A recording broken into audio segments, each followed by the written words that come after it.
He just may be the best player to have never won a major championship.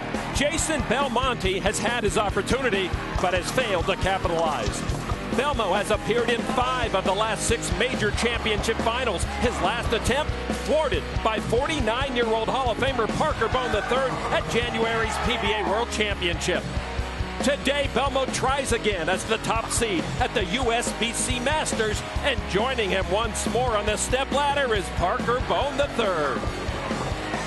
Will the two-handed wonder from Down Under finally get that elusive major? Find out next.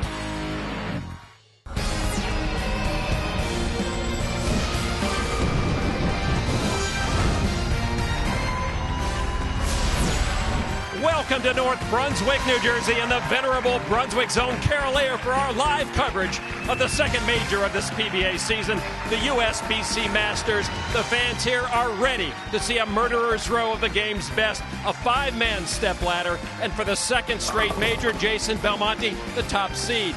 Jason will wait to bowl either Brit Stuart Williams or Texan Wes Malott, each also looking for their first major, or Parker Bohn III or Mika Koivuniemi, each of whom have won this title.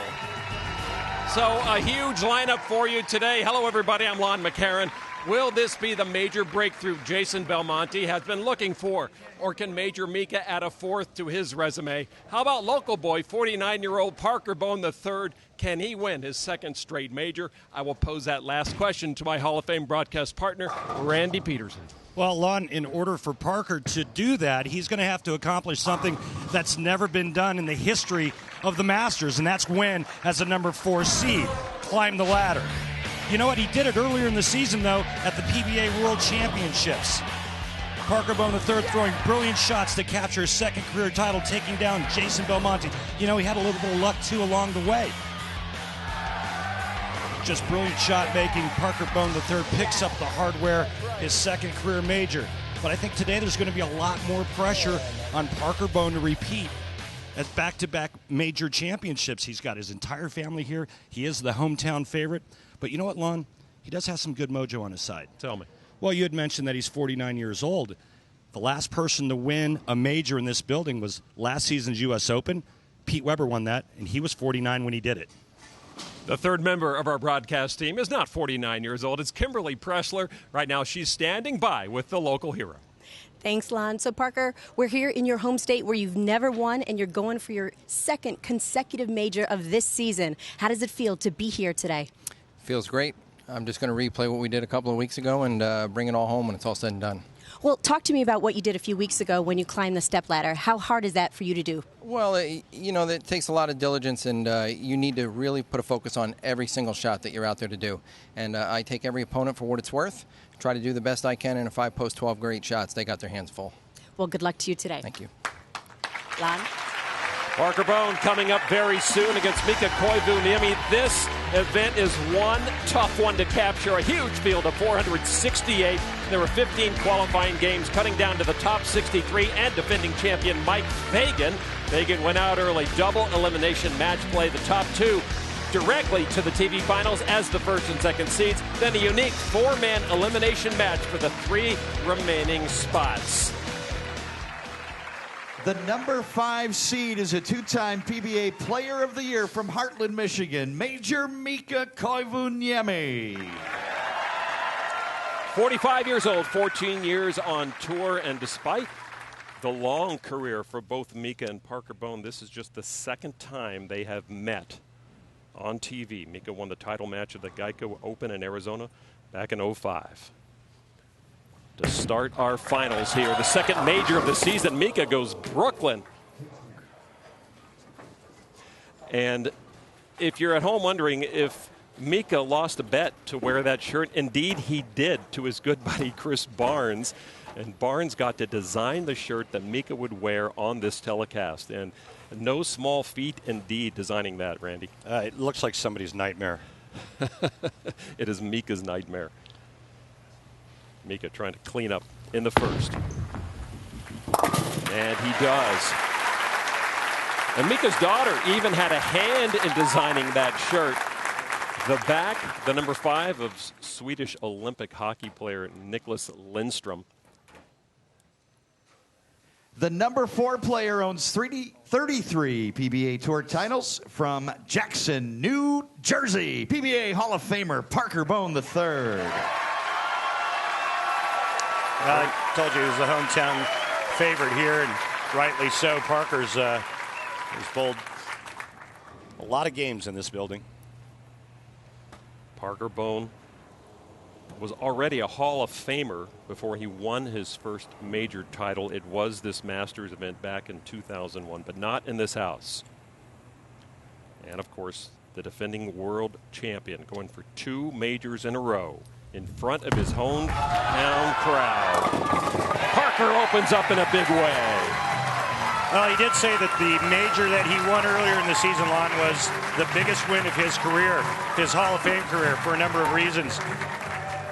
Take a look at his kids there holding up the ham bone sign. And here is a huge matchup. You see the titles each of these players bring. The only players on the stepladder with major titles, each with a televised 300 game, 2-time Player of the Year award for each. These are the standards of the PBA. Parker with the double. And just finishing why it was the biggest win of his career. It had been 4 years since he had won. It was a major. And at 49 years of age, he knows that he's on the downside of his Hall of Fame career. So to finish up on this shirt, the yellow colors on the back are the colors of the Swedish Olympic hockey team that defeated Finland in the '06 Olympic gold medal match. Nicholas Lindstrom, number 5, scoring the winning goal. So the pain is front to back on Mika right now, and he does wind up with a strike finally. I like the way his name is spelled on the back of his shirt phonetically with all the dashes and Mika, Koivuniemi. At least we've been pronouncing it correctly all these years. Of course, he lost the bet to Chris Barnes when Barnes beat him in the World Bowling Tour Finals, very beginning of this season in Las Vegas. And so Mika's had to wear this shirt through all the Pro-Ams until he made a TV show, and so he's done with it after today. Down by 10 to Parker Bohn. That's the ball Mika was looking for as he doubles.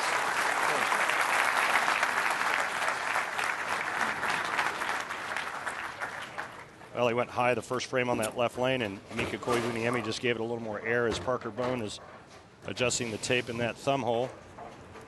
He's gone to a brand new grip and 15 pounds, and he did that 13 months ago.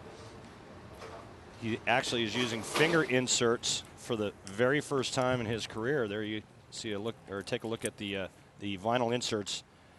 Parker's never used inserts before prior to 13 months ago. He said it took a long time to get to adjust the grip to where it felt just right. I'm the new guy here. What do they do, the inserts? Well, it depends on who you ask, but for me, it gives me more comfort and more power. Bottom of the third for Parker Bohn. He's still perfect with the 3-bagger to open up this opening match.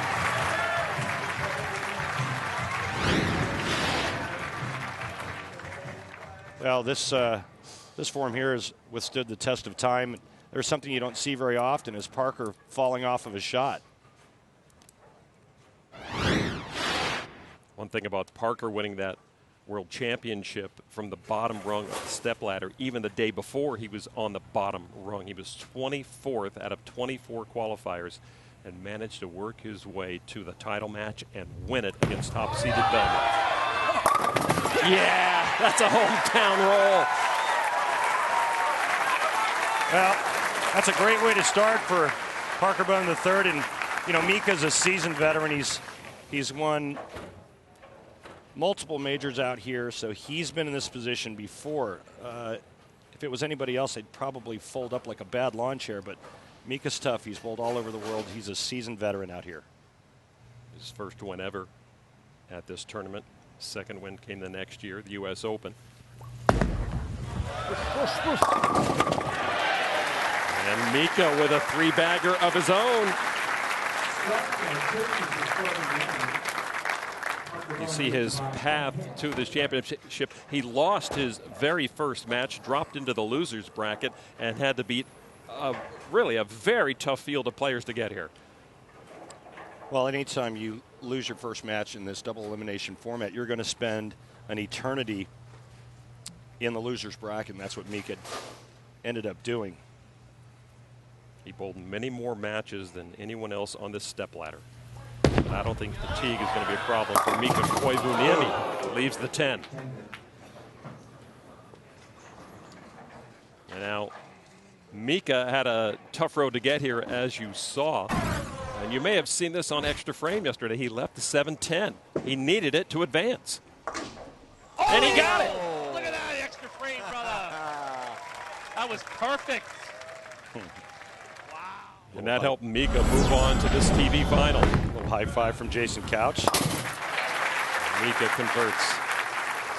And that 7-10 conversion was bad news for Mike Machuga, who was the last man out of this tournament. He was in that 4-man bowl-off that only allowed 3 to advance. Now Parker Bohn, the third, up by 11.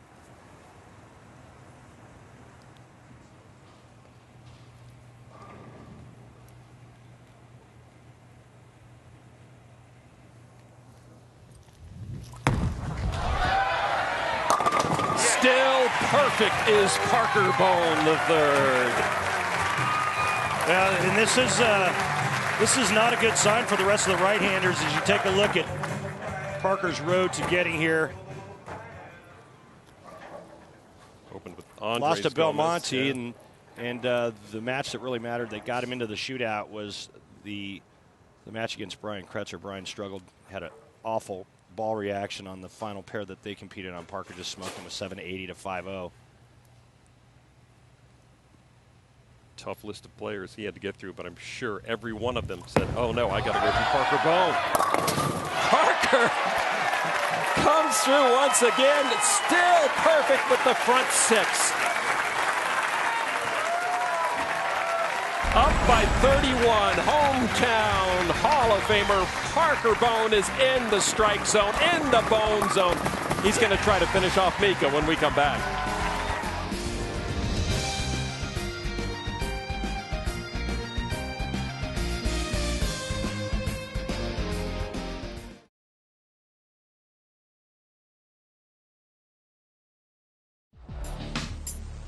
The USBC Masters is brought to you by Geico, saving people money on more than just car insurance.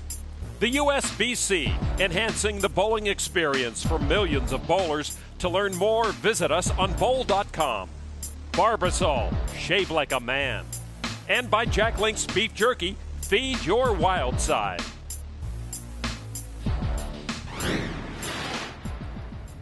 Parker Bohn, the third, catches a great break right here, goes through the nose, keeps the string alive.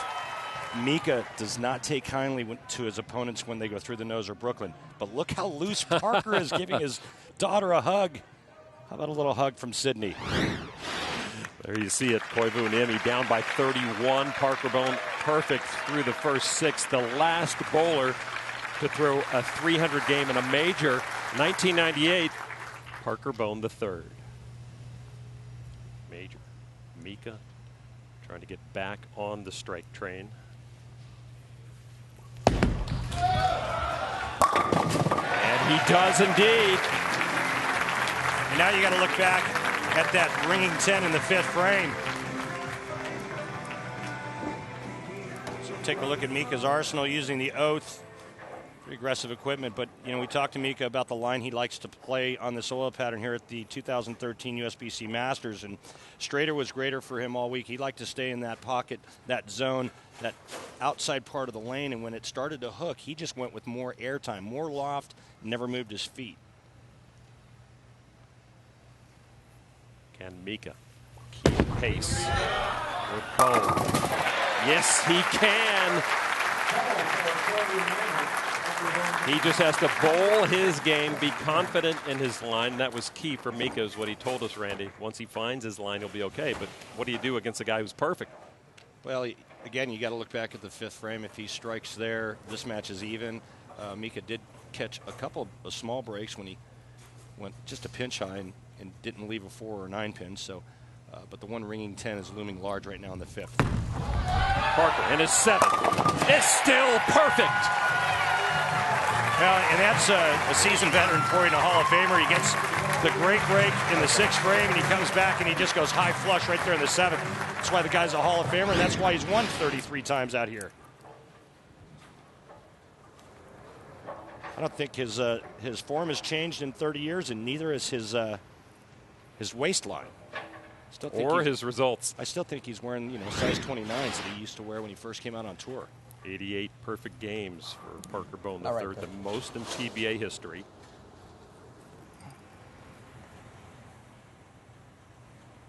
Some people would feel extra pressure bowling in front of their friends, family, hometowners. Parker seems to revel in it so far. His 8th. Yeah, that's 35 pounds of wood in the pit.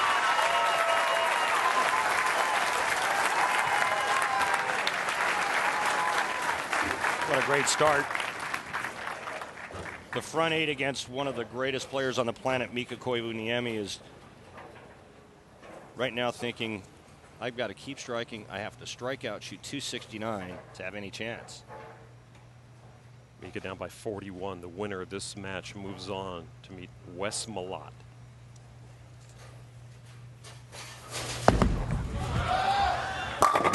Mika with a 3-bagger.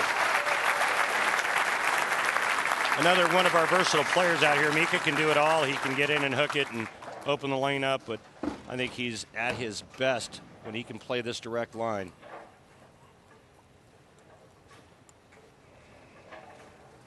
Eight spare 3-bagger, 9 spare 3-bagger so far for Mika. Parker Bohn III is perfect through 8.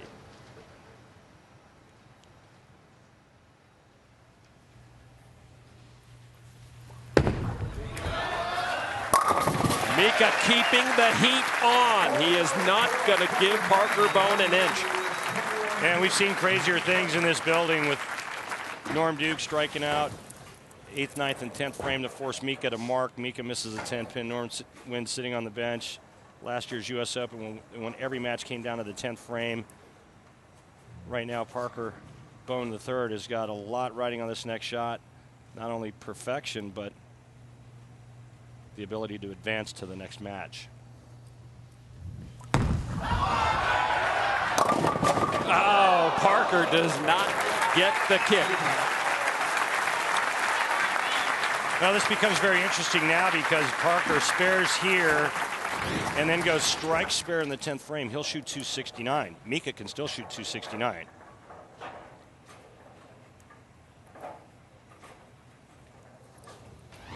Just a bit off target. Parker Bohn cleans up with the spare in the 9th after striking With the front 8. 2 strikes here in the 10th frame, and Parker Bohn will eliminate Mika Koivuniemi. That's exactly what Parker is looking to do. You give Mika an opportunity, and he will take full advantage of it. So to shut him out here is key. He needs 2 in a row to do that. He gets 1.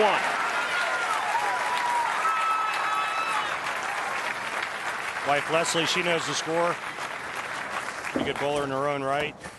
Parker needing 1 more. Talk about getting off to a great start, but this is the big shot right here. Anything less, Mika Koivuniemi still has a chance.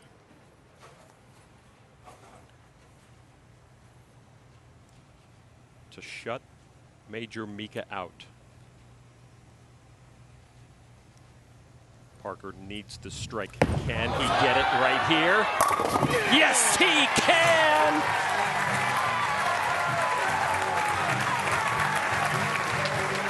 Maybe it was the shirt, but I think it had a lot to do with Parker Bohn III in this first match. Well, no good can come from wearing that shirt.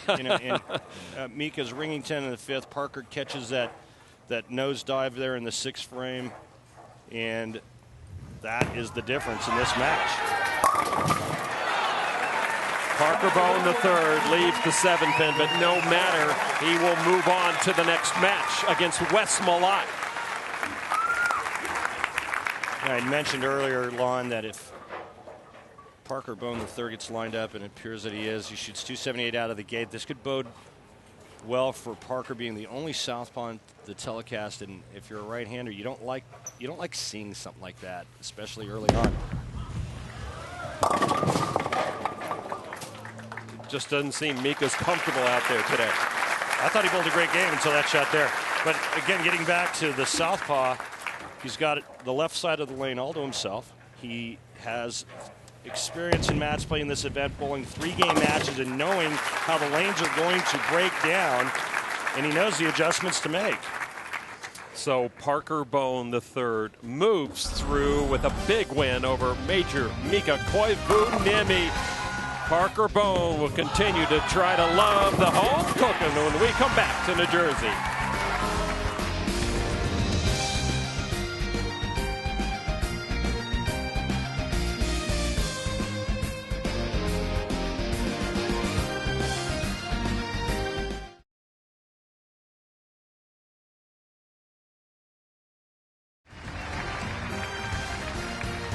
Strikes in the first 8 frames build the foundation for Parker Bohn III's opening match win versus Mika Koivuniemi, 278-246. Parker now moves on to face Wes Malott, 2 times a major runner-up. The USBC awards special rings to USBC members who bowl a perfect game. One of the recipients today, Scott the engineer from the Howard Stern Show, a big bowling proponent. Got the ring from Andrew Kane, USBC president. And right now, Scott is down with Kimberly. So, Scott, you had such an honor today. You got your 300 ring. Your boss, Howard Stern, bought it for you. What's it like to have your boss so proud of you? Oh, my God. It was amazing. You know, he heard that I bowled the 300, and I was just going to get a regular ring. And he said, get the gold ring, and I'll pay for it. And I'm like, great. That's amazing. So, yeah, he's really I can't thank him enough. It's great. That's wonderful. Now, you're obviously a really good amateur bowler, but you bowled this week in the Masters. What's it like going up against these elite players? Oh, my God. I mean, they are so good. I mean, the conditions are so much different from regular bowling and league bowling. And the biggest difference is changing lanes every time, because once you get used to something, you change. So then you got to figure it all out. And so they do it so easily. They make it look so easy, and they're unbelievable. Well, congratulations on your 300 in league. Thank you very much. Appreciate it. Well, congratulations to Scott, the engineer, Salem. It's not going to happen today, but this event is one where an amateur can snap it off. 272 amateurs did enter this year. Last amateur to win the Masters was Brett Wolf in 2002, one of 6 amateurs to have held this title. Okay, so an updated stepladder right now after Parker Bohn III dominates in match number 1. He'll try to dominate the big Texan strikes a lot, Wes Malott, in match number 2. Parker up first on the left lane.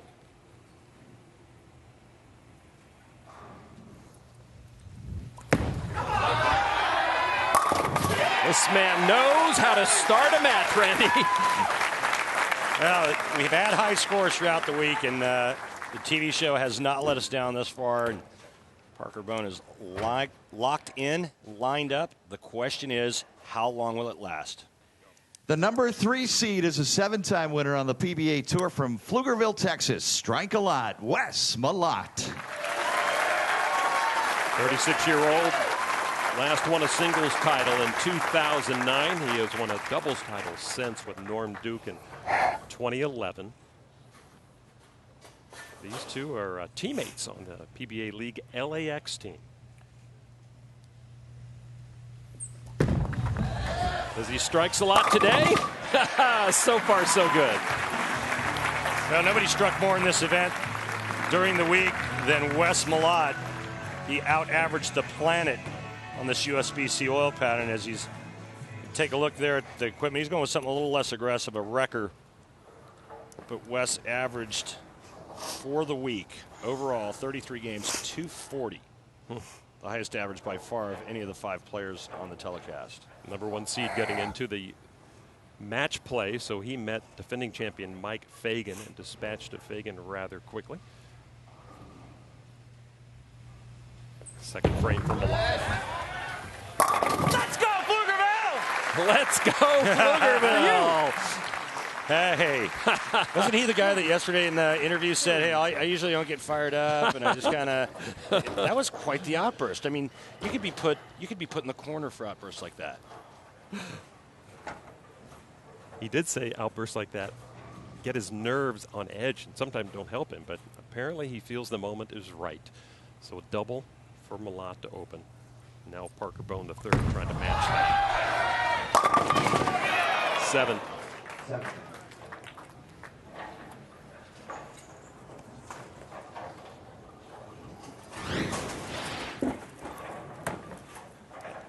This is what we have to look for with Parker Bohn the third as his shot starts to change and he starts to leave weak sevens. He's going to have to go to a bowling ball that will actually turn the corner a little harder and kick that weak 7 out. Parker converts. This is his 110th TV appearance. So he knows what it's like to bowl under the warm lights. A little paranormal aura going on in the Bohn camp. Again, using a completely new grip. Finger inserts dropped from 16 pounds to 15 pounds 13 months ago. He loves that lane. Good sign there that 4-pin kicking that 7 out. Remember, he didn't leave a weak 7 the last game. But Malott with the early lead. See if he can keep that lead and take advantage of the double that he threw. Malott needing to keep the heat on. 2009 PBA Player of the Year, 12th year as a pro.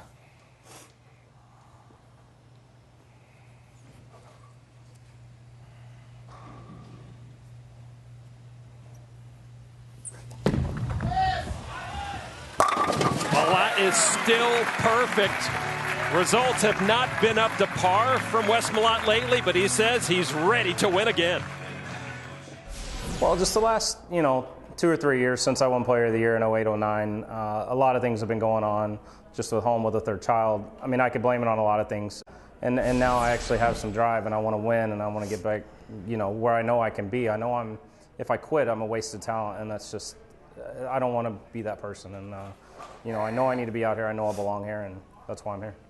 Not wasting your talent at this level. That is key, Randy, to really maximize your opportunities. Well, and he also feels like he's back mentally, and that's the big thing for Wes. I mean, he's always had the physical ability. He throws a lot of strikes out here, and when he gets it going, he can strike with anybody out here, and that's including Jason Belmonte, who I think has the highest strike percentage or carry percentage of anybody in bowling. But Wes can certainly keep pace, but he's got to be in it mentally to do that. We see it in every sport. You'd be successful, you're pulled in 100 different directions, and that zip just kind of goes away. Wes says the zip is back. He doesn't like this one, though, but he'll take it. Something caught or disturbed Wes Malott right as he's letting go of this shot. Yeah, you can see him looking over to his right. Movement or some noise caught him, and, well, you couldn't ask for a better result. He might ask for a repeat of that distraction after seeing that. Malott with the front 4. Don't make him angry, Lon. No, do not. No, he's a gentle giant, is Wes Malott. He strikes a lot, but does not strike out a lot. Parker Bohn, the third. Home center, Howell Lanes in Howell, New Jersey, but this one right here, he would love to win it. Just a 45-minute drive from his home. Parker making it work. May have been a little adjustment there. Remember the last time on that right lane with flat 7, he may have just eked in just a little bit to make that ball push down the lane a bit longer. So he shreds the rack on this shot. And, how many times have we seen Parker throw it straight up 5? And it seems like he's just made tons of cash. The left-handed ATM machine playing first arrow out here. Bohn down by 20, working on a double.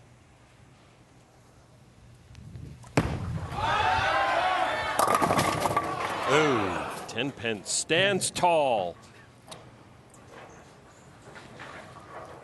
One thing Parker's been hearing a lot since his win this season at the World Championship is win one for the old guys. He's tired of that. This ball just gets in a wee bit soft, leaving that shaker 10.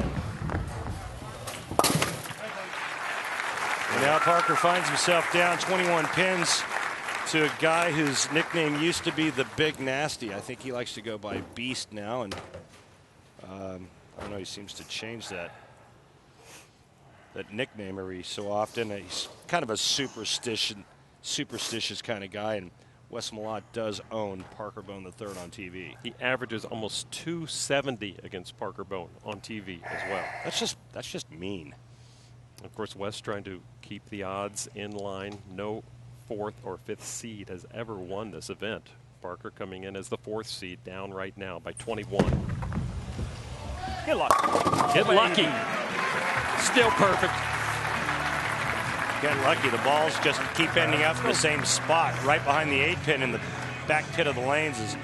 Take a look at Wes Malott's road. He was undefeated until he ran into Stuart Williams, and then he shot 664, which was the lowest set that he had throughout match play. He didn't shoot anything under 732 for 3 games until that match with Stuart, and then he goes to the 4-man elimination match and shoots 770. So Wes Malott no doubt watched Parker Bohn with the front 7 in his opening match against Mika, and Wes says, well, that's a good formula for success. Saw the TVs over there. They zoomed in on the television monitors nearby set up where the players can see them, and Wes a bit distracted by them.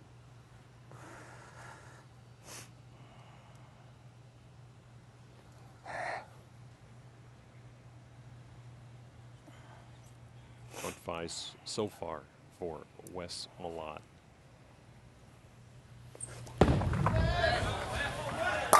Make it the front 6. Wes Malott, the number 3 seed, now the man to beat here at the USBC Masters, trying to take down New Jersey's own Parker Bohn III. More when we come back.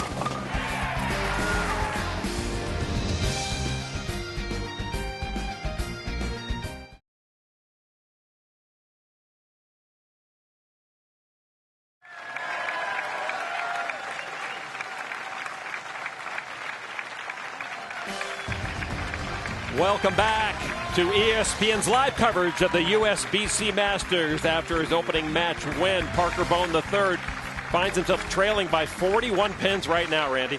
And during the break, Chuck Gardner and Parker Bohn III having a conversation. We're going to go down right now to the tour product specialist for Brunswick, Chuck Gardner. Chuck, what were you and Parker talking about when we went to break? Well, the lanes are starting to go through some transition right now. They were really crisp on the back the first game, and now they're starting to push down a little bit. The ball's starting to labor. Just talked about moving back a little bit left, get a little firmer, a little straighter through the front, so the ball go through the pins a little better. Thank you, Chuck. All right, so Parker Bohn, 6th frame. He has seen Wes Malott throw 6 straight strikes.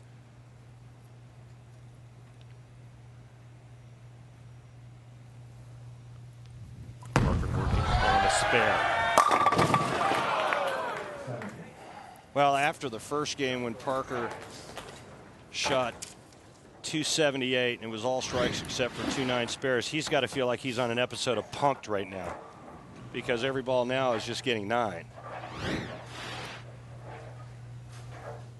Mentally very difficult to recover from that. Such a successful first match. And you figure you're not going to be that strong maybe in the second match. Maybe you're not going to come out with a front 7. But Parker Bohn now sees Wes Malott in that same position. And we talked about how difficult it is to win this event, but it's especially difficult when you try to climb the entire ladder when you have 5 players on the show. That 4th and 5th seed have never won. The 3rd seed has only won once. Top seed batting below 500, so I'm picking Stuart Williams today, the 2nd seed. Really? Going out on a limb, Lon? Parker back in his strike zone. Come on, Lon.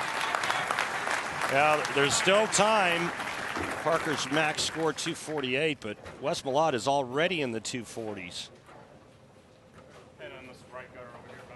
Malott has been having problems with that left knee. Kimberly's got a little more on that. Actually, between the checkerboard and the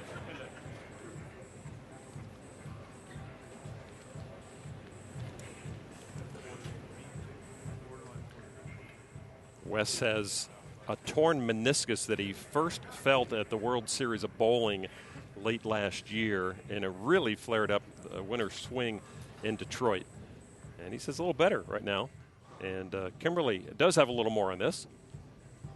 Lon, I was able to speak to Wes during the commercial break, and he said yesterday his left knee gave out just a little bit, but today it feels really good, and he doesn't think there's going to be a problem with it. So far, so good, Randy. Yeah, he told us last night as well on that his left knee has actually felt pretty good. And for a man of this size, having a torn meniscus in that left slide knee, take it from a guy who's had 3 knee surgeries. I know what it's all about to have pain in that left knee. He's throwing the ball amazingly well. Perfect through 6. Wes Malott back on the approach. 10-pin. Well, that's a really nice shot coming out of commercial. He sat for a while. They had a pin in the back. You take a look at this footwork here, and I want you to watch this left knee. Not a lot of knee bend for a guy his size. He's got more upper body and waist tilt. I know you got some Three Stooges over here to back you up, but I know they're with me. That's all right. I got a couple in the back, too. these guys squaring off here about who's got all the support. All right, next week we're back to league action on ESPN. After 3 rounds, the New York City WTT Kingpins have emerged as a squad to beat, owned by tennis great Billie Jean King and led by PDW. Well, I love watching me some team bowling. The PBA League is so fun to watch. All looking to move into the league championships in Indianapolis later on. Also, we'll see Wes Malott and Jason Sterner bowl for the Don Carter Classic title in singles. But right now, Wes Malott with a major championship on his mind. Cleans up his first spare after striking in the first 6. So much pressure being put on that left knee. And, of course, qualifying may be a little less strenuous, 5 games, and then take the rest of the day off from competition early here. Big, tall guy uses more upper body tilt than knee bend. And there's 2 ways to get down to the foul line when you're a tall player. You either bend your knee or you bend at the waist. Wes Malott does it bending at the waist. If he had more knee bend, he probably wouldn't be on this tour right now without getting his knee fixed. First 3 rounds of qualifying, as I alluded to, just 5 games from each player. Then they moved into match play. Wes says, hands off. Don't like that. He's letting Parker Bohn back in this match. Yeah, especially if he misses a 3-6-10. That ball checked on him, went through the nose, and a nice break, not leaving a split. Just the 3-6-10, but not the easiest spare to convert out here. Malott does open up, leaving that 10-pin. You called it, Randy. And let Parker Bohn, the third, right back in this match. That was a tough sequence for Wes Malott, having to wait a bit, get some things altered on the lane, get some monitors moved, talking with Parker Bohn. And he paid the price in the 7th and 8th. Parker has only doubled once in this game, 3rd and 4th frame. He's had some carry issues. Working on a strike, though. There's the double. Parker sees the opening. Roll, Raggy. Seizes the moment. And how many times have we seen this? Not only professional bowling, but any professional sport, when you give your opponent an opportunity or an opening, especially Hall of Famers, they just kind of walk right through that open door. Parker Bohn, the third now, cutting the deficit to 17. Here in his 9th now.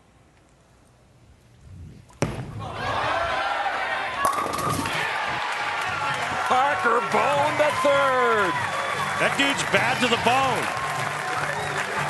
And he is letting everybody know about it once again. Now, no matter what Parker does, he can't shut out Wes Malott. Malott can still strike out 9th and 10th to shoot 255.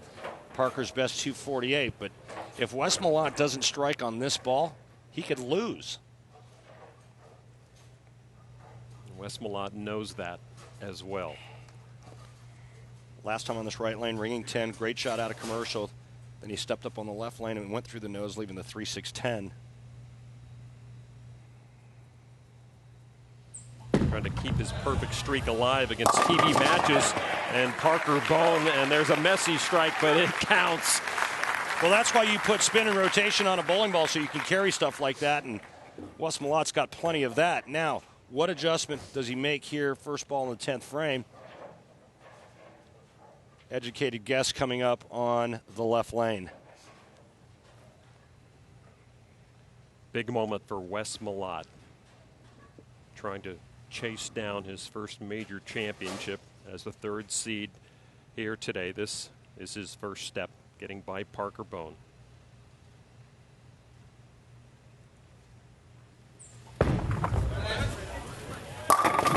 Malott got that 10-pin to fall.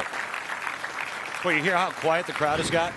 I mean, Wes tried to get him pumped up. He said, yo, Pflugerville, right, early on. And I'm thinking to myself, Wes, these people are all pulling for Parker. The other guy. guy. They're just being polite when they're clapping for your strike. As he carries that late 10, that was huge. Now, a strike here and good count on his fill shot. Wes Malott moves on. And there's nothing Parker Bohn can do about it right now. Malott needs that strike right here. Strike in 4.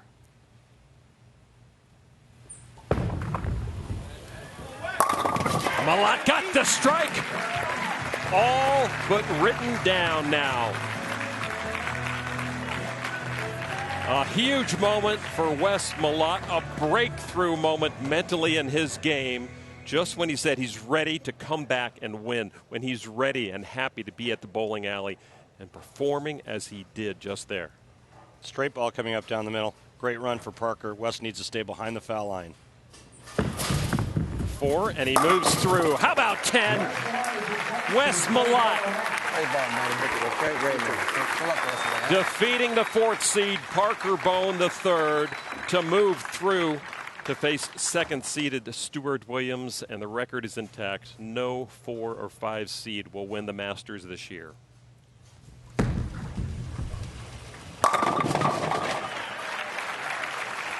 Parker Bohn III with a farewell gift to his hometown fans here as he closes out this match. Well, he put on a good show. Yeah, he ran into a little carry problems early in the game, and Malott tried to let him back in, but closed the door on him in the 9th and 10th. But it was a nice run for Parker, a great week, and it's always a good time when you bowl well in front of the hometown fans and family. And the family very proud what Parker Bohn III has done. There will not be a back-to-back major winner this season in the PBA. You know, you're slipping. You're losing your average now. We talked about the beatdown that Wes has been giving Parker on television. Not averaging 279 anymore. That's getting rough. It's a class act, Lon. He's a real gentleman in a class act. 255, 248. Wes Malott moves through. A huge hand for Howell, New Jersey's Parker Bohn III. Just 45 minutes from his dinner plate. Parker Bohn with a final wave to the crowd and his family. Coming up next, Wes Malott taking on Great Britain's Stuart Williams for the right to meet top-seeded Jason Belmonte. Come on back.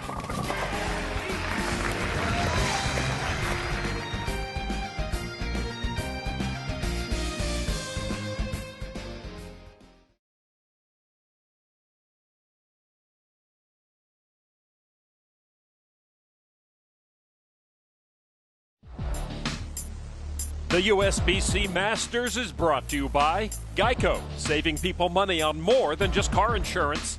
The USBC, enhancing the bowling experience for millions of bowlers. To learn more, visit us on bowl.com. Barbasol, shave like a man. And by Jack Link's Beef Jerky, feed your wild side. Bracket Builder Week tips off with a primetime doubleheader on ESPN Monday at 7. It's a pivotal Big East showdown as Michael Carter-Williams in the orange face Vander Blue and the Golden Eagles. Then at 9, Ben McLemore leads the Jayhawks against Will Clybourne and the Cyclones. Big Monday, part of Bracket Builder Week. Syracuse Marquette at 7, then Kansas, Iowa State at 9 on ESPN, and also live on Watch ESPN. Let's go down to Kimberly on the floor now for a report on our hosts, the USBC. The USBC began as the American Bowling Congress in 1895, and to this day, they are still leading the way as the governing body of the sport. Now, if you've not taken a look at the USBC lately, maybe you should take a second look. The United States Bowling Congress is more than what you see here on Sundays.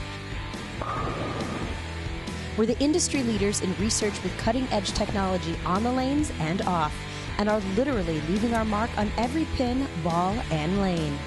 USBC is vitally important because they set the worldwide standard, not only for bowling balls, but for pins, for lanes, rules. USBC is looked for to set the standard and set the playing rules that all of us follow and standardize this game. The USBC Open and Women's Championships are the largest participatory sports events in the world. Plus, USBC is always working to educate through a coaching department that is second to none. It's not just about coaching the bowlers, it's about coaching the coaches. USBC coaching department, what we focus on is making sure that the coaches have the best tools possible to make the bowlers at the grassroots level the best they can be. Your membership dollars power Team USA and support veterans, the Special Olympics, and the fight against cancer. This is really, really special to me because I had my own scare with breast cancer just this past April. And you look back and USBC has raised over $9 million for Bowl for the Cure. And that's just one of the charities that USBC is involved with. USBC, working every day to create lifelong bowlers. Thank you, Kimberly. To become one of the nearly 2 million members of the United States Bowling Congress, please visit bowl.com for more information. Coming up in just a moment, our next match, third-seeded Wes Malott taking on second-seeded Stuart Williams. Two big, strong bowlers looking for their first PBA major title. Come on back to North Brunswick, New Jersey.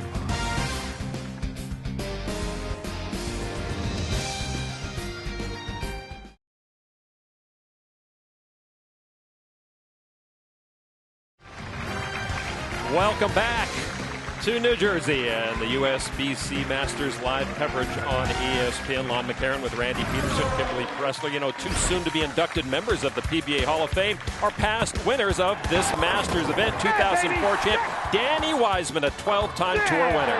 And who can forget when he won the Masters at Miller Park? It was so amazing, that venue. And 2006 Masters winner Doug Kent of Newark, New York, won 10 PBA titles during his career, including 4 majors. And Dougie was known as one of the most versatile players out here. Yeah! Silky smooth, nicknamed Dougie Fresh. They will enjoy Hall of Fame induction ceremonies in Indianapolis on March 30th. If we look at our updated Stepladder, number 4 and 5 seeds are gone. It's left to the number 2 and 3 seeds right now. Stuart Williams taking on Wes Malott, the winner facing Jason Belmonte. The number 2 player is a PBA Tour champion with 7 European Bowling Tour titles representing England. Beef Stew, Stuart Williams. 31-year-old won the 2011 Viper Open for his only PBA title.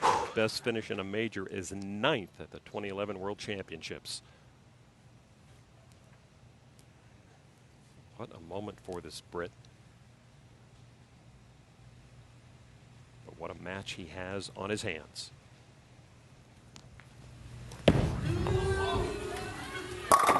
That is Stuart Williams in a frame one nutshell.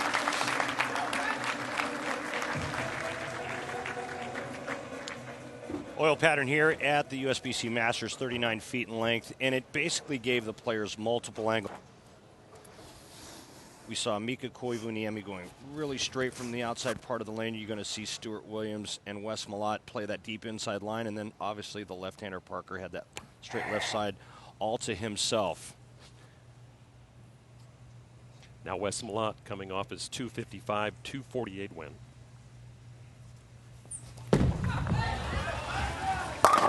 Malott opens with a strike. And would just like to add that on January 25th, the founder and CEO of Kegel, John Davis, suddenly passed away. John was a visionary and a pioneer in our sport. He loved the PBA and dedicated his life to preserving the integrity of bowling on a global scale. John was always a gentleman. He was truly nice to me every time I was around John, and I will miss him along with everybody else. And the PBA and myself would like to send our thoughts and prayers out to the Davis family. Wes Malott now trying to double. He says, I don't know. And that is why he knew it from the moment it left his fingers.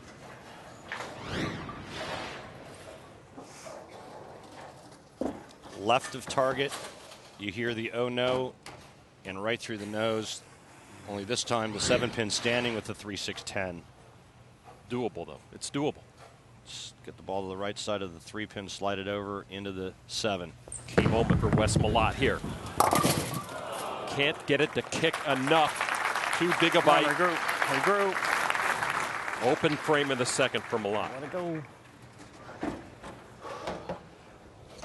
And now the gravity of that is not lost on Stuart Williams, who defeated Wes Malott. Check out what he did to Adam Chase, though, when he shot 832 at him. Williams won with a 626 block just before that. I think he said he rolled about 630 in 2 games on that next match. Oh, boy, he hands it right back to Wes Malott, and Wes Malott has new life. Very unusual, unique form for Stuart Williams, rather. He looks like a regular power player until the release point, where he just kind of cuts that off and he goes right through the nose with a 4 count. The good news for Williams is Malott did that just before him. Can he clean it up? Yeah. So back-to-back open frames for the 2 and 3 seeds. You know, what's interesting is that Stuart was a higher seed, so he chose to start on the left lane and finish on the right lane, because in warm-ups he was making comments to his tour consultant, Chris Schlimmer, that he had no idea what to do on the left lane. He goes, there's no way I'm going to finish the 10th frame on the left lane. I'll start there. So what does he do? He strikes first ball in the left lane and goes right through the nose on the right lane. Quite a likable guy, happy to talk to you. He makes new friends, feel like old mates in short order. But he's all business right now. Can that come back? He has not found his line. Nice start. Well, he threw a bad shot. You heard him say terrible shot, and Beefcakes is in trouble. Just gets this wide of target. You see how deep he's playing. He's actually left of Malott, and then he just opens the lane up too much, leaving the 2-4-10.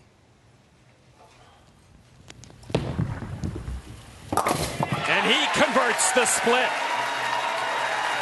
He's one of the most likable guys out here, and it's just it's a privilege to sit down and talk with Stu Williams. As you take a look, using the brain to slide that 2-pin into the 10, and the ball takes out the 4-pin. What an entertaining guy. Lots and lots of fun, that man right there. So Malott now, maybe with a bit of mental regrouping, as he was looking at his opponent, perhaps going back-to-back open frames, then gathers energy from converting that split. Malott knows what he needs to do, though.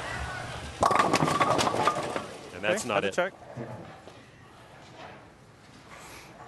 Just might be one of those games, he's thinking, where you don't have to strike every frame as he did against Parker. Just kind of muscle your way through. It's one of those games where the lanes are going through transition, as they do every ball that's thrown every game. And Wes Malott, he had a pretty nice go against Parker, striking in 10 of 12 shots, and now all of a sudden he's going to have to start making some adjustments. An opening strike from each now is broken down into open frames and spares for each. He just looked over at his tour rep saying, hey, should I switch to the other ball? And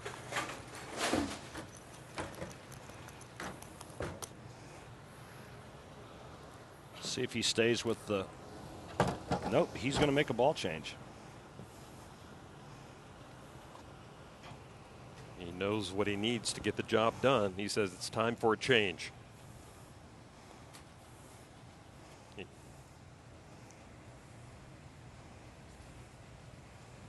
Wes says the best tournament he ever bowled was in his house during the 07 U.S. Open when he led that tournament and gets the kick with Goldie. Nice. Well, never hurts to be a little lucky. He made the ball change. He says, oh, this one's got to pick up, and it barely did. Just catching a piece of the headpin, catches a nice break trip in the 2-pin. That's exactly what I meant to do. So Wes takes a seat now. Well, the thing about it is his opponent's not putting any pressure on him. So, you know, Wes can breathe easy as he's trying to figure out and micromanage the adjustments on this championship pair. Now, how confident is Williams now in his ball? Yeah. Oh, that was a good shot.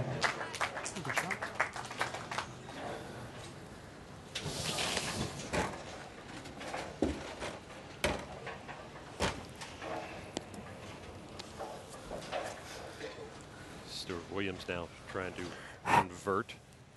Didn't quite get the kick he wanted. That's a nice spare ball. This is your brain on bowling. He does convert. Stuart Williams from England, as we said, getting more and more comfortable bowling on the lanes here in the U.S. My girlfriend lives in Phoenix, so I get a lot of exposure to Americans. So overall, it's, yeah, I'm pretty comfortable with it now. And, you know, my roommate, Patrick Allen's made the TV show on this tournament a number of times. I think he's up to 4 times now. So hopefully he can give me some advice, but he hasn't won yet. So maybe it's not the most positive advice. Only one foreign-born player, I believe, has won this tournament, Mika Koivuniemi. So 2 players with a chance to add to that total. From England, of course, Stuart Williams, and from Australia, top seed Jason Belmonte. Top of the 5th for Williams, down by 3. And that comeback. That's trouble on that side, Randy. Ah, dear. Well, I'm surprised he struck in the first frame, to be honest. Looking at the last 2 shots, that looked like a pretty good shot, and this ball just labors and never comes off of the spot. I think Stuart's trying to create too much angle. Next time you watch Wes Malott on that lane, Wes is going a lot straighter, less angle, getting the ball to pick up. He needs some more magic. The only other option for Stu is to go to something stronger on that left lane. He may have a conversation with his ball rep, see if there's something in there that might work better, or maybe it's Stu. Right now, he's not even looking in the general vicinity of his tour consultant. Wes Malott, indeed, staying with that ball change on both lanes now.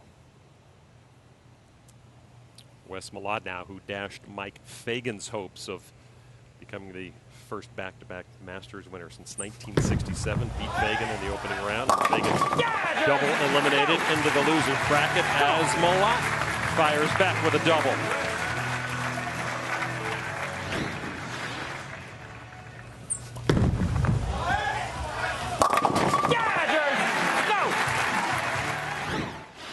Well, and you know why he got a little pumped up over that? His opponent just opened, and he was working on a strike. That's what big-time players do. They step up, take advantage of the opening given by their opponents. Wes Malott now trying to deliver maximum pain to his opponent, Stuart Williams. Can he do it? Yes, he can! That's taking advantage of that trip 2-pin in the 4th frame as well. Wes Malott with a 38-pin advantage on Stuart Williams as each of these players vying to meet top-seeded Jason Belmonte for the championship of the USBC Masters.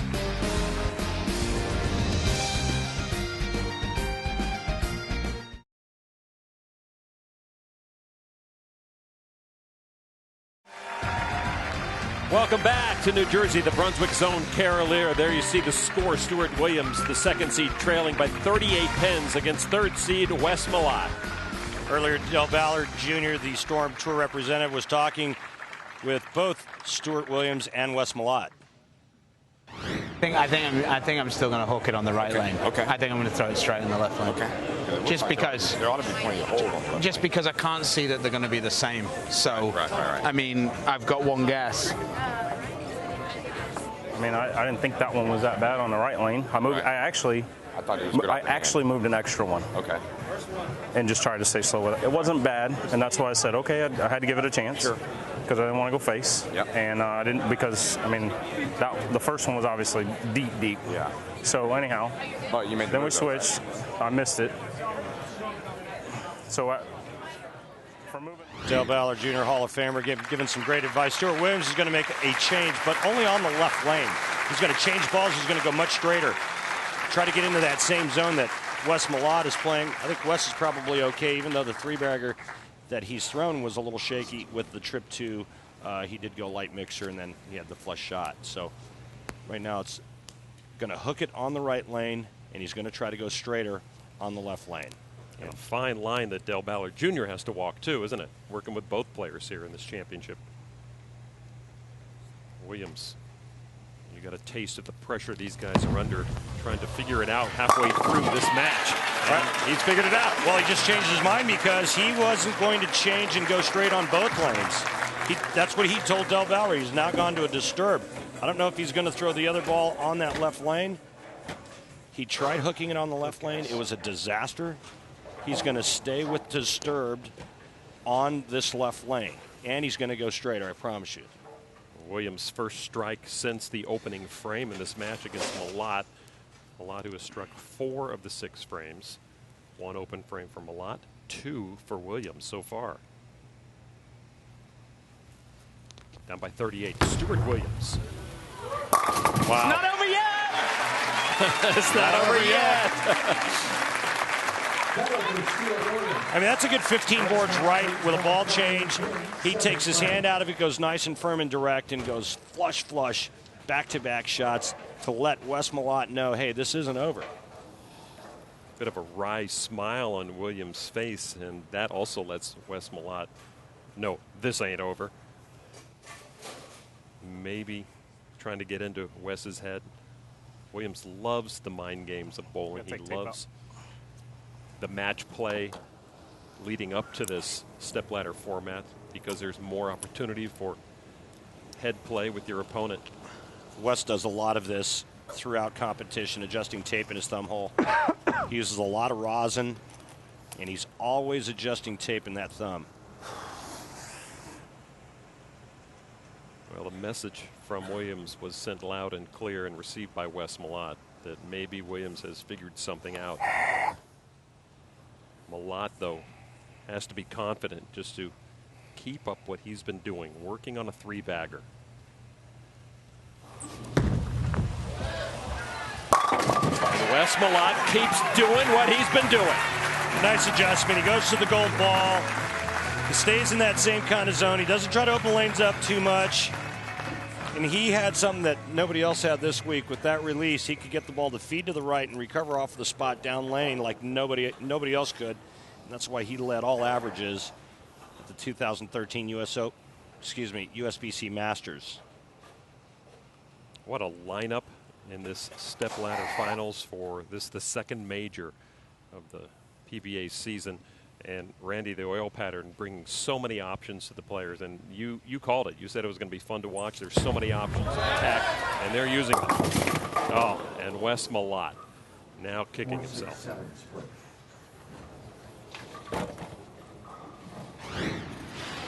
Well, it looked like he just got too much hand in this shot here. The ball comes off of the spot and goes sideways.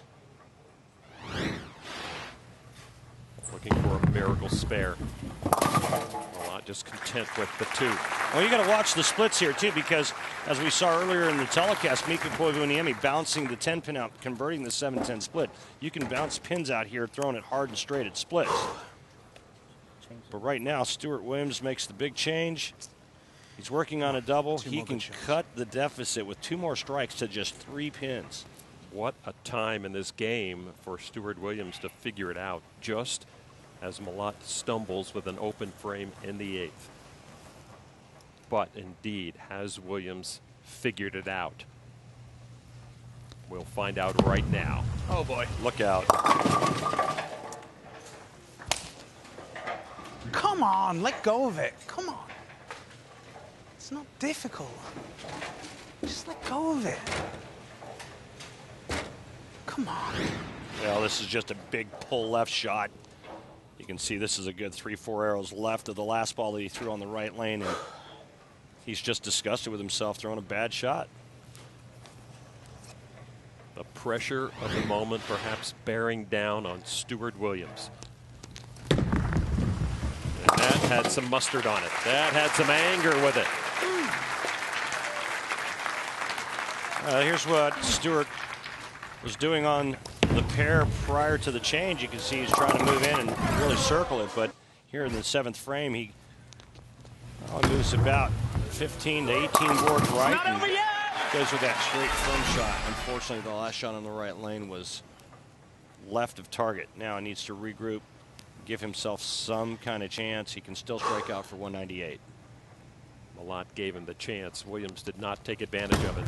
He's got to try to do maximum damage here. I needed my roll too. Well, he's referring to the trip 2 pin that Wes Malott carried earlier in the match. Looking for the roll 2. Instead, he leaves a 2-7.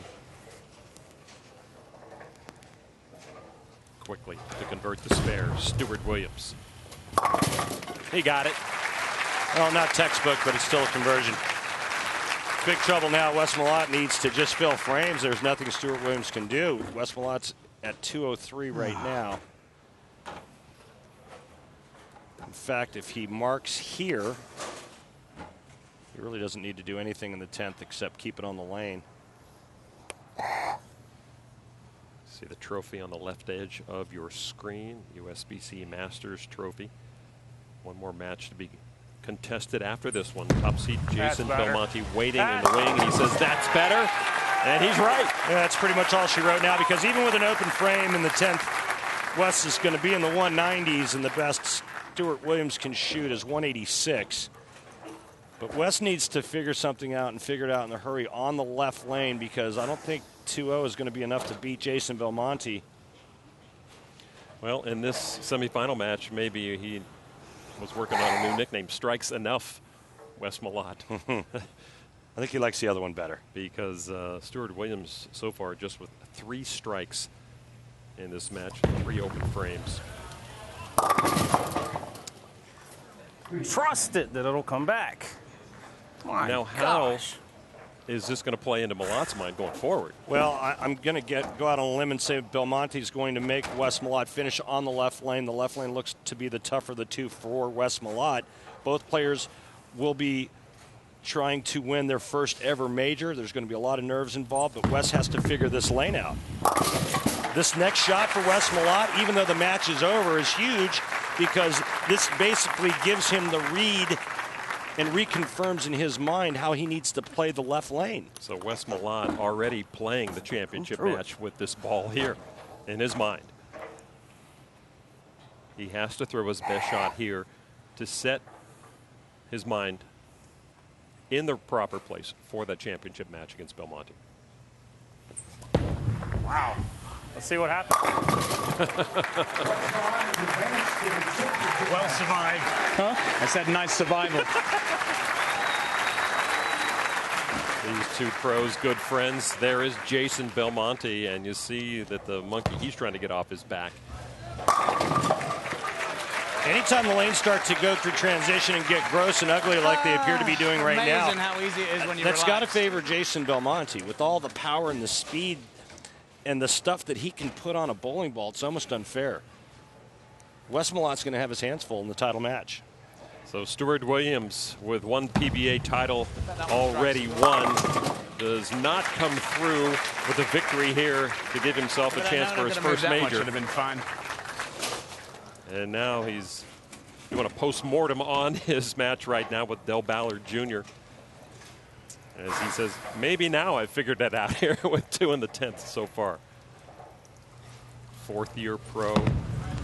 will have his best finish in a major of his PBA career, but it's not enough as Wes Malott wins at 202, 185. When we come back, top-seeded Jason Belmonte will try to break his streak of not winning majors.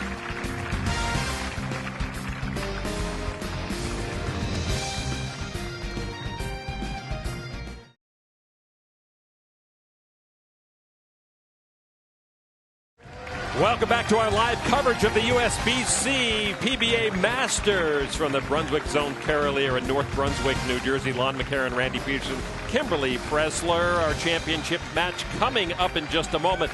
It's a prime time doubleheader tonight on NBA Sunday at 7. Zach Randolph and the Grizzlies head into Brooklyn to take on Deron Williams and the Nets. Then at 9:30, Kevin Durant and the Thunder host Joakim Noah and the Bulls. NBA Sunday presented by State Farm.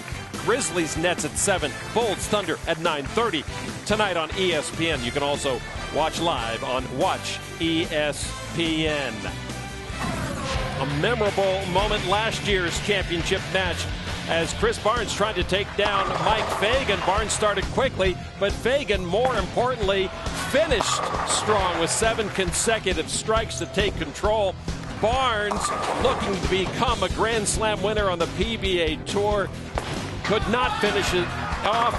Barnes was your champion. Fagan was your champion, excuse me, as Barnes made another strong run this year, but Mike Fagan could not go back to back. All right, time now for our Geico Championship recap. Randy, take it away. Thanks, Lon. Match number 1. Parker Bohn III, Mika Koivuniemi. Parker gets off to a great start. The front 8. Complete control in that first match. He snaps Mika off 278, 246. Then in match number 2, the hometown favorite feast, he faces off against the Beast. And it was all Wes Malott. Malott starts with the front 6, finishes strong, and beats Parker Bohn III 255, 248. And then in match number 3, it was all about staying alive. Lanes go through transition, players making moves, changes, ball changes. Wes Malott, a little luck on his side, trips the 2 forward for a 4-bagger. Wes Malott outlasts Stuart Williams 202 to 185. Wes Malott will now take on Jason Belmonte, who's with Kimberly right now. Thanks, Lon. So, Jason, you have made 5 of the last 6 major TV finals, but you have yet to win a title. So what is your mindset going into today? Cheers for that reminder, Kimberly. You know, I really want to have fun today. You know, I felt like the last majors, I probably was just a pinch too serious. And, you know, I bowl better when I'm smiling. So, you know, I'm going to smile at the world, and hopefully the world will smile back at me. Well, good luck to you today. Cheers, hon. Jason Belmonte with a lot on his mind, despite waking up with a smile, as he said, Randy. I got to imagine that, you know, those numbers don't lie and they don't go away. Well, I mean, you still got to get in the right frame of mind. And it's hard not to let the failures in majors, it's hard not to let that creep in. Belmonte's got to find a place mentally to where that doesn't happen. He's going against a guy that's making another ball change, who had probably the best look, and he's a pretty imposing figure. See Malott, his runner-up finishes twice in majors. Malott opening up with a mix-a-lot, strikes-a-lot. Come on. That's all right. Take it. Take it and run, baby. The tournament leader owns 5 career PBA Tour titles from Orange, New South Wales, Australia, Belmo, Jason Belmonte. New Jersey, one of the great all-time bowling regions. The fans love their bowling. They know their bowling. They're appreciative of the immense skills that are brought quite often to their bowling center here. Opening his championship match against Wes Malott. I watched a lot of Jason Belmonte's bowling in competition yesterday, and he was using a very aggressive piece of equipment, going relatively straight for him, even with that extremely high rev rate. Not an easy pickup. They call it double wood, as I've come to learn here on tour. One pin stacked behind another. Uh-oh. He got it. And he's happy about it. Looks like he's trying to get as comfortable as possible, as quickly as possible. As you see, Jason Belmonte going undefeated in match play. He's not lost a single match, but those are 3-game matches. This is a 1-game match. Jason Belmonte still sporting that usual look. The facial fescue looks like it's cut down just a little bit for today's telecast. Two-handed style and delivery of the most powerful man on the tour. Jason solves that left lane early. You notice that he did make Malott start on that left lane, and we've talked about it the last couple of matches. The left lane is definitely suspect, and Jason Belmonte is the higher seed, so he gets choice of starting lane, and he put Malott right back on that left lane. We will have a brand new PBA major champion at the end of this match. Neither of these pros have yet won a major in their career.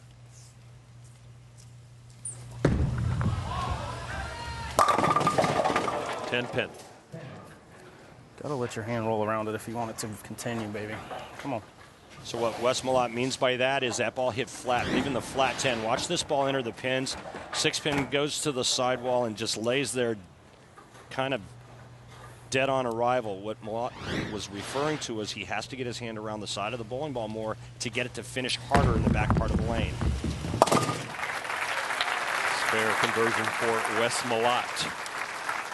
Come on.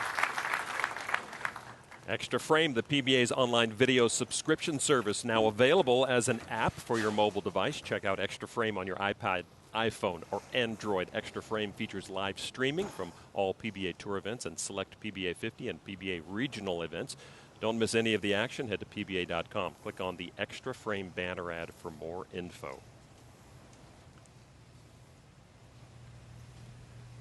That's a better shot. That's a better result. Boy, and you see the way the 6-pin snapped the 10 out like that.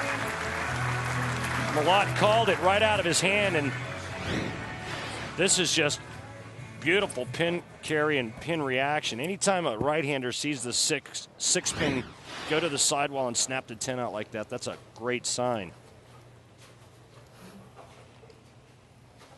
Even match now. Belmo working on a strike. And he doubles up.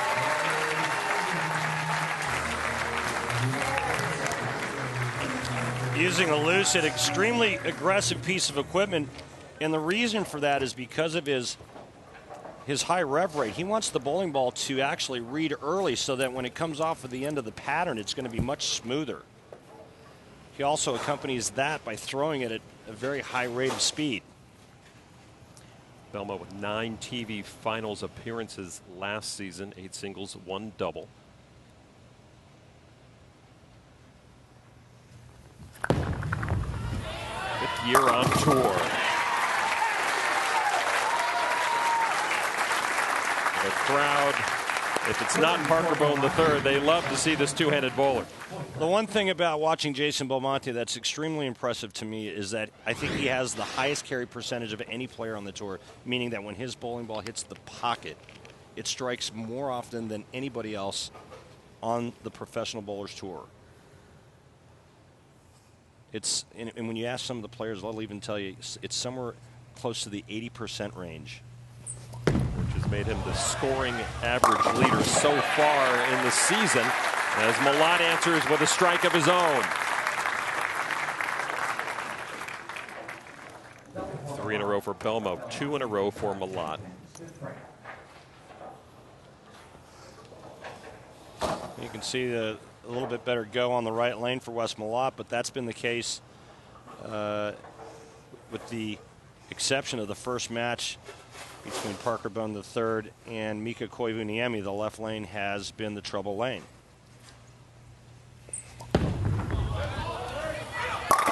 Left lane trouble, no more. Wes has really been the only player on the right side to figure this left lane out.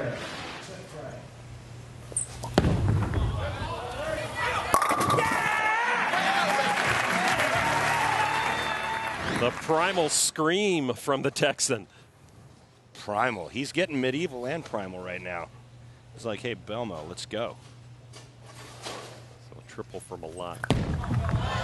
Belmo working on a three-bagger of his own. Can he get the kick? No.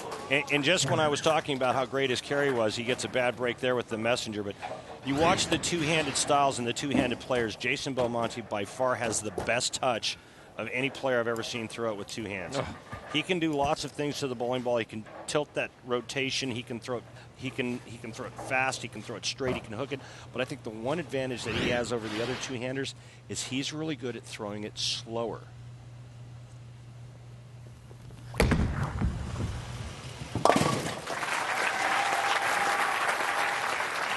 Three-bagger ends with a 9 spare for Belmo. Down by 1. As he moves now to the left lane. Yeah. Ball return making a little chirping noise. He looks loose, though. I mean, that's a good sign. It's a one-pin match. He threw a great shot there. Looks like he's figured the pair out. Now all he has to do is make shots. The key for him is slowing down, doing the right thing.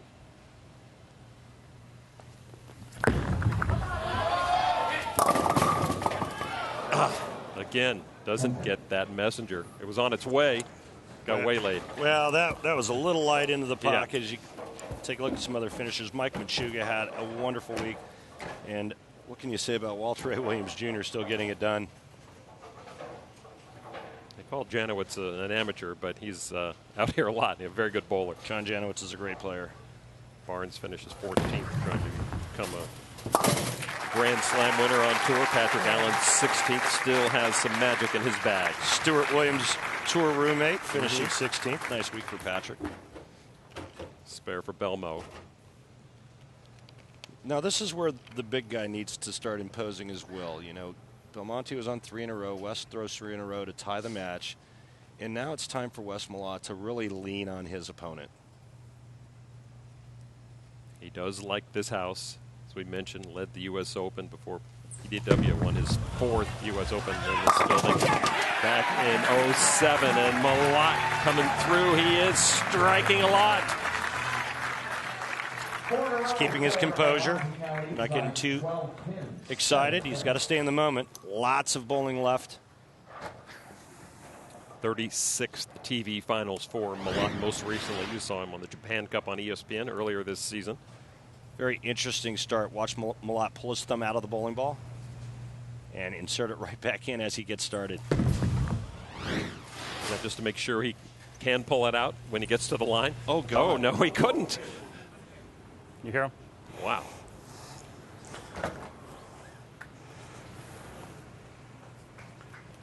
Okay. Time for a little repair.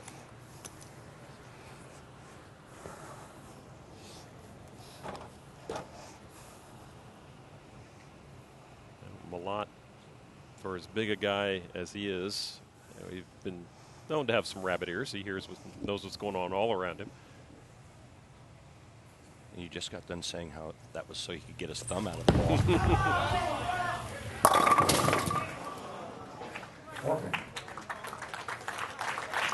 How tough is that to come back after something like that happens, after you either intentionally or unintentionally balk like that? Well, it depends on who you are. You know, you just have to go back through your routine again and act like it didn't happen, but it can affect rhythm. You start getting into a good rhythm, stuff like that happens where you have to back off of the approach, your opponent starts slow playing you. I mean, that can affect rhythm. A lot of things to affect rhythm during a TV finals. Wes cleans up on the left lane. Okay, come on.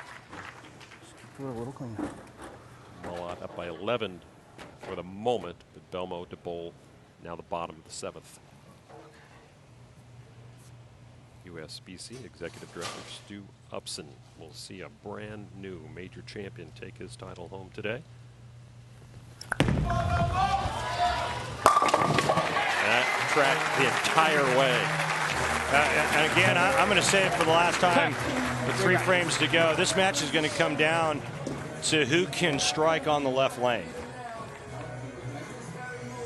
Wes Malott has to finish the 10th frame on the left lane. Belmonte gets the finish on the right lane, and I think that that's a big advantage for Jason Belmonte.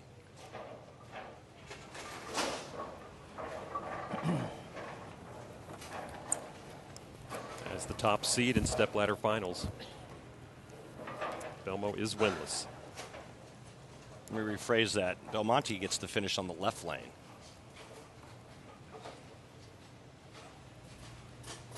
Belmo on the approach of the left lane right now. Working on a strike. A double for Belmo in search of his first major title.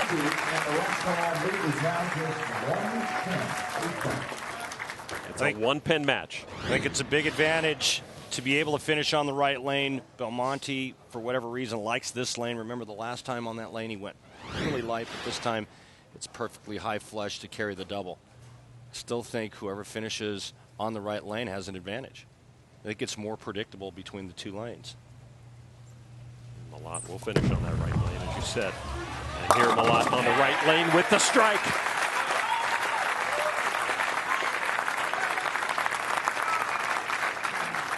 So strikes for both in the 8th. Belmo working on a double. What a match we have here. It's been a wonderfully competed stepladder for this USBC Masters major. If Malott strikes in this frame, I think he wins. 9th frame for Wes Malott. Can he bring the strike? Yes, he can! What a great shot. I mean, absolute phenomenal shot. Now he gets to finish on the right lane. He knows what the right lane's doing. The hook is more predictable on that lane. This one he actually lets go of. It's cleaner off his hand. It feeds to the right, pushes just a little bit, and ends up high flush. Now Wes Malott will wait.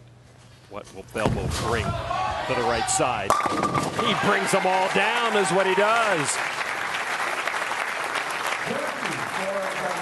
Does Malott make an adjustment in the 10th frame? Does he move in just a little bit because of the rev rate of Belmonte's bowling ball going down that lane? I know he just went flush on that lane. Is he questioning whether or not he should move now to keep from going high? Belmonte can go to the sheet, go to the wall for 258. Wes Malott can strike out to shoot 259. A match worthy of a major championship.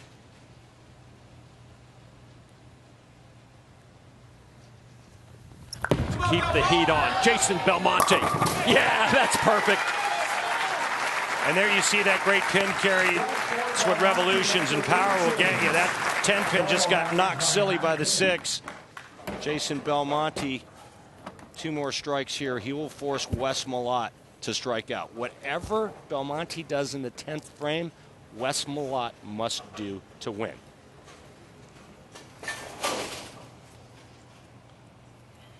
Second ball, 10th frame for Belmo. Saw a smile on his face. That was a key ball for him, that first of 3 here in the 10th. Can he strike again? Can he get the kick? Yes, he does! That is the Belmonte pin carry. This is what the two-handed style can do for you in terms of pin carry. Watch the head pin come off the sidewall and just disintegrate the 10.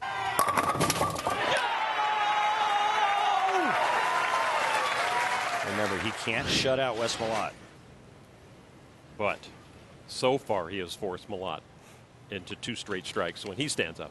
And he's taking a re-rack, so he's going to take his time. Malott's been sitting.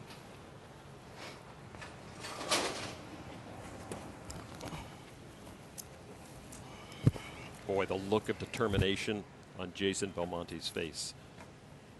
Composure from Wes Malott, each looking for their first PBA major title. 2 strikes in a row from Belmo. Trying to force Wes Malott to go to the wall in his 10th. And he does it! Belmo does what he needed to do to give himself the best chance. Well, you can't throw it any better. I mean, he let go of that ball, and there wasn't a hair on his head that moved when he let go of it. Malott needs all three. I mean, watch this. For the money, you can't throw it any better. Absolutely perfect. He might not win, but that could be a breakthrough moment for Jason Belmonte. Malott needs to strike out to win by a pin. Oh, it's on me. All right, well, that wasn't us. That was on Wes. Perhaps the biggest moment of Wes Malott's career. 7 PBA titles, no majors. An opportunity here. This is what you want as a professional athlete, to have a chance to let it be on your shoulders. Well, there's no better feeling than stepping up for a major championship and being able to have the opportunity to strike out to win. He needs to strike on every ball. And he gets it! Oh! The last millisecond. Remember what I said. Is Wes going to move in before he throws this ball in the 10th frame? This could be the break that gets Wes Malott his first major. I said that lane's probably going to break down a little bit. Maybe Wes ought to think about moving in just a pinch. He's going to move now. That trip 4-pin is huge, and that could spell disaster for Jason Belmonte. Now, he did say a burst of emotion sometimes gets his nerves on edge. He has to bottle that now and create the exact same moment here. Malott has to strike out. That will not do it. Wes Malott comes up short. Jason Belmonte finally earns his first PBA major.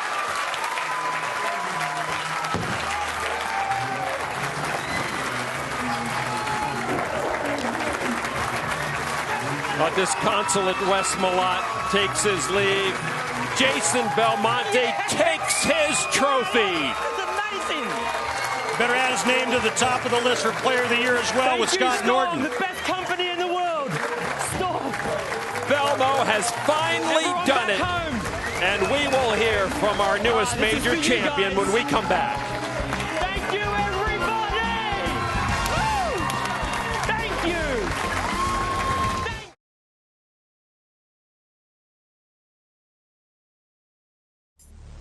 The USBC Masters is brought to you by Geico, saving people money on more than just car insurance. The USBC, enhancing the bowling experience for millions of bowlers. To learn more, visit us on bowl.com. Barbasol, shave like a man. And by Jack Link's Beef Jerky, feed your wild side. 258-245. Jason Belmonte, the second two-hander to win a major, the second foreign-born bowler to win this Masters title. He's down with Kimberly right now. That's right. I'm with a very excited Jason Belmonte, who is saying hello to his trophy right here. It's been a long time coming for you to win a major. How does this moment feel for you? First off, how beautiful is she? She's so beautiful. This feels unbelievable. I had a smile on my face to the very end. I threw a great game. If he had got all three in the 10th, I would have walked away still smiling. I was really happy, but I have the trophy, and I am absolutely ecstatic. You sure do. And that left lane seemed to be giving everyone a hard time today, but not you. How did you push through it? You know, it was really interesting. The last couple of shots of practice, we only get 8 shots. So the last 2 shots, I went to another ball lucid that my friend Deandra told me to bring, and it was a little smoother. It didn't look great, to be honest. It looked controllable, and then I just made it work. I just gave it everything I had. Well, your family is not here with you. They're back in Australia, so you're here by yourself. But congratulations to you. Everyone is here on your side. You are a USBC Masters champion. No, thank you, Kimberly. Lonnie bowled a great game. He made the shots when he needed to. He threw the last 6 to win his first major. He deserves it. Next week, PBA bowling continues. More of the PBA League from the Don Carter Classic. After a grueling week of qualifying and exhausting match play, Jason Belmonte stands above the rest in a major for the first time ever in his career, defeating Wes Malott in the finale. For Randy Peterson and Kimberly Pressler, I'm Lon McCarron. Thanks for watching us live from New Jersey. Sports Center is next.